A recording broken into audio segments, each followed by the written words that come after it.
Արտուր Հովհաննիսյան, համեցեք հարցի համար։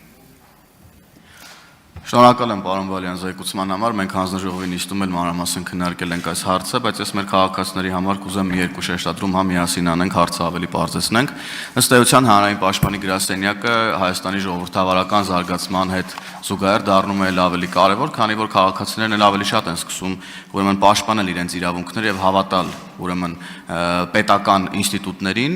դատական համակարգին, փաստաբանական նաեւ համայնքին եւ այս իմաստով հանրային պաշտպաններն իրականացնում են սոցիալական կոնկրետ խմբերի ուրեմն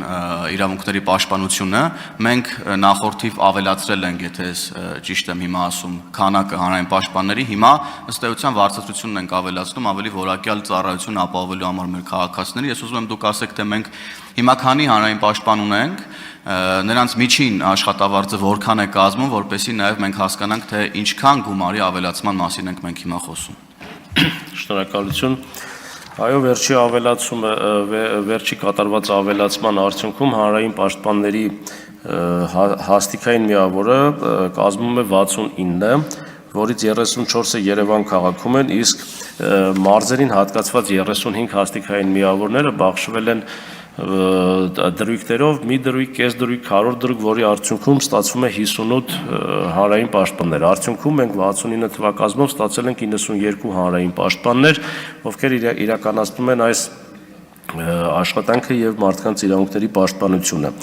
Այս պահին հանրային պաշտպանները ստանում են 395,000 աշխատավարձ, նախագծի ընդունման արդյունքում սրանք կգումարվի լրացուցիչ 15%-ը։ Սա է։ Շնորհակալ եմ, հաշվի առնելով, որ հանրային պաշտպանները ըստ էության չեն կարող տարբեր օրինակ գրասենյակներում նաև իրավաբանական, փաստաբանական ծառայություններ մատուցել, նրանց հիմնական աշխատավարձը փաստորեն այս մոտավորապես 400,000 դրամն է, որ իմ կարծիքով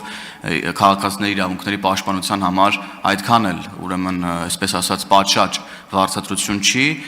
որովհետև մեկ գործի համար մի շարք փաստաբաններ փաստաբանական գրասենյակներում այս մի ամսվա աշխատավարձից ավելի շատ ուրեմն գումարներ են վաստակում, տասնյակ անգամ ավելի շատ, եթե կարող ենք նաև այդպես ասել, հետևաբար ես կարծում եմ նաև արդարադատության նախարարության մոտեցումն է ինձ հետաքրքիր, կարծում եմ, որ անհրաժեշտություն ունենք մենք հետագայում էլի վերադառնալու այս հարցին, որպեսզի ավելի պատշաճ ուրեմն սոցիալական իրավունքներ ապահովենք հանրային պաշտպանների համար, հետևաբար նաև քաղաքացիների իրավունքների պաշտպանության համար։ Շնորհակալություն։